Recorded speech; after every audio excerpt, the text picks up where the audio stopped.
Oke, baik. Selamat malam. Jadi sekarang kami akan membuat tugas praktikum keamanan cyber yang ke-10, yaitu Lab Incident Handling. Namun sebelum itu, perkenalkan dulu, nama saya Gerald Takalamingan dengan NIM 220211060297. Saya Sufyan Kambi dengan NIM 220211060301. Ya, dengan Jaskel Rengkung dengan NIM 2202 1106 0134.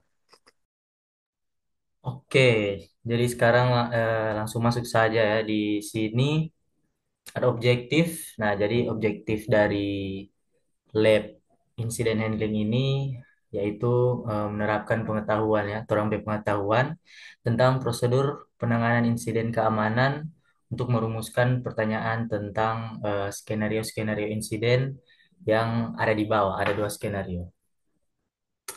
Di sini ada background ya, bisa dibaca. Kemudian di skenario satu, scroll scroll. Nah, kita masuk di skenario satu. Judul dari skenario ini adalah Worm and Distribute Denial of Service atau DDoS Agent Infestation. Oke, jadi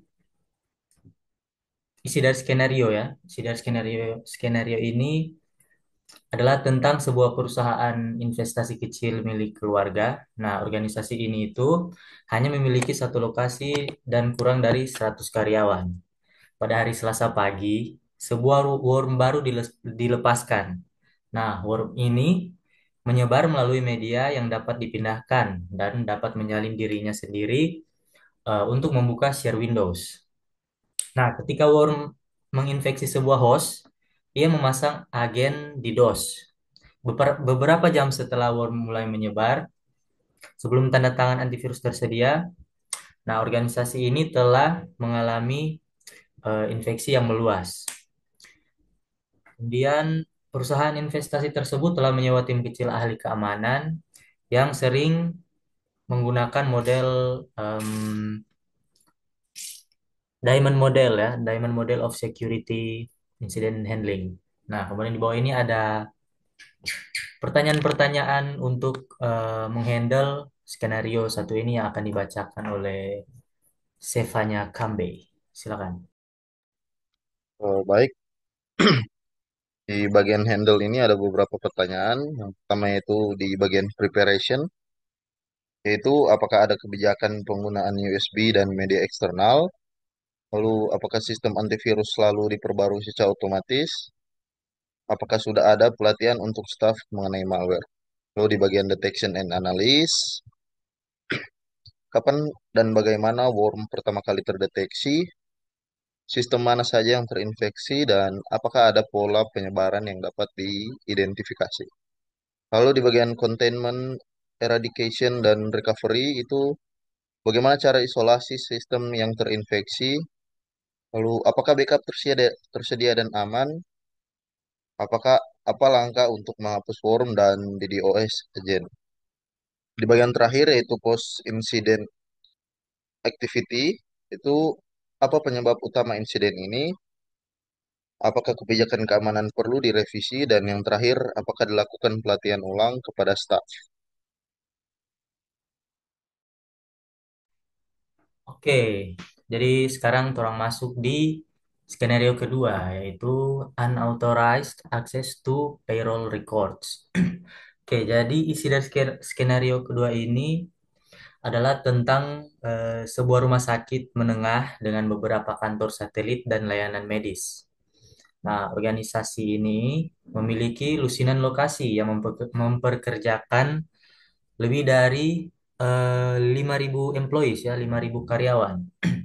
Karena besarnya organisasi, mereka telah mereka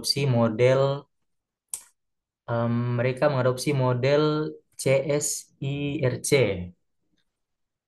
dengan tim tanggap insiden yang tersebar. Mereka juga memiliki tim koordinator yang mengawasi CSIRT dan membantu mereka untuk berkomunikasi satu sama lain. Kemudian pada hari Rabu malam, Nah, tim keamanan fisik organisasi menerima telepon dari administrator penggajian yang melihat seseorang yang tidak dikenal meninggalkan kantornya, berlari di lorong dan keluar dari gedung. Nah, administrator tersebut telah meninggalkan stasiun kerjanya dalam keadaan tidak terkunci dan tanpa pengawasan selama beberapa menit. Program penggajian masih masuk dan berada di menu utama, seperti saat ia meninggalkannya. Namun, administrator tersebut menyadari bahwa mouse tampaknya telah dipindahkan. Tim tanggap insiden telah diminta untuk mendapatkan buktian terkait dengan insiden tersebut dan menentukan tindakan apa yang akan dilakukan. Nah, kemudian tim keamanan mempraktikkan ya model the keychain, model rantai pembunuh. Dan mereka memahami cara menggunakan em, Veris database untuk lapisan pelindung ekstra. Mereka telah mengalidayakan sebagian staf ke MSSP untuk pembuatan monitoring 24/7. Nah, jadi di sini ada pertanyaan-pertanyaan untuk menghandle skenario yang kedua ini yang akan dibacakan oleh Ceskiel. Oke, baik. Untuk bagian yang pertama itu preparation atau bagian persiapan. Di sini, jadi apakah ada kebijakan untuk mengunci workstation saat digunakan? Kemudian yang pertanyaan kedua, apakah pelatihan keamanan fisik dan digital sudah dilakukan? Kemudian yang ketiga, apakah sistem log aktivitas pengguna diaktifkan? Kemudian yang untuk yang bagian kedua, detection dan analisis. Yang pertama, siapa yang terakhir login ke workstation? Yang kedua, apakah ada aktivitas mencurigakan dalam log aplikasi payroll? Dan yang ketiga, apakah CCTV menangkap pelaku? Kemudian di bagian containment, eradication, dan recovery, apakah workstation sudah diamankan untuk forensik? Kemudian yang kedua, apakah kredensial payroll perlu diganti? Dan yang ketiga, apakah sistem payroll perlu diverifikasi ulang? Kemudian di bagian post incident activity, bagaimana cara mencegah akses fisik tidak sah di masa depan? Yang kedua, apakah insiden dilaporkan ke otoritas? Dan yang ketiga, apakah dilakukan evaluasi sistem keamanan secara menyeluruh? Ya. Oke, baik. Jadi sekian ya tugas 10 dari kami. Terima kasih.